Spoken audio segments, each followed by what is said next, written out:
اور اگر سیاست میں ضرورت پیش آئی تو حضرت عائشہ صدیقہ باوجود خاتون خانہ ہونے کے ضرورت پیش آئی تو جناب بس حج سے مکہ سے کوفہ اور کوفہ سے بصرہ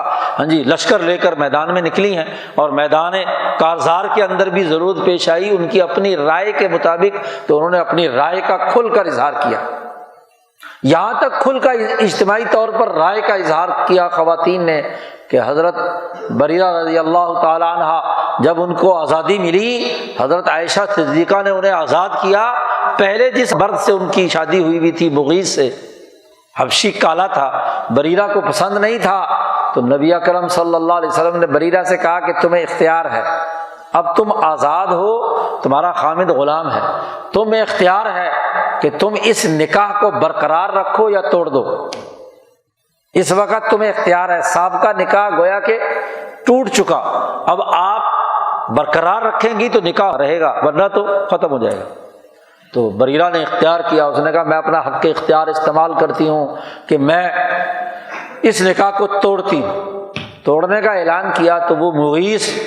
مدینے کی گلیوں میں روتا پھرتا تھا، حضور کو بڑا رحم آیا، کئی دن گزر گئے، لوگوں نے کہا کہ جی یا رسول اللہ اس کی حالت تو غیر ہے، وہ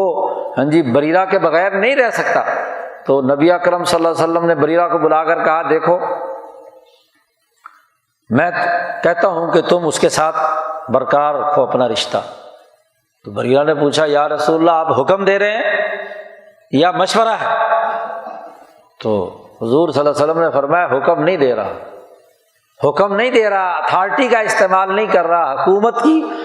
نبی کو تو اتھارٹی ہے نا، لیکن اس کے باوجود نبی نے کہا کہ میرا مشورہ ہے۔ تو کیا کہتی ہے آگے سے بریرہ کہ مجھے آپ کے مشورے کی ضرورت نہیں۔ نبی اکرم صلی اللہ علیہ وسلم کا مشورہ رد کر دیا، اور اگر نبی کا مشورہ رد کر سکتی ہے تو کسی مولوی پیر کا مشورہ کیوں نہیں رد کر سکتی؟ کسی اور حکمران کا مشورہ عورت کیوں نہیں رد کر سکتی؟ تو اس کا حق خود اختیاری کہ وہ اپنا فیصلہ ایک اجتماعی نظام اور خاندان کے لیے استعمال میں لائے، اس کا یہ حق نبی اکرم صلی اللہ علیہ وسلم نے قرار دے دیا۔ اور یہی نہیں، بین الاقوامی کردار بھی ان خواتین کا کہ دور دراز سے، ایران سے، کہاں سے، توران سے، جہاں سے بھی خواتین آ رہی ہیں،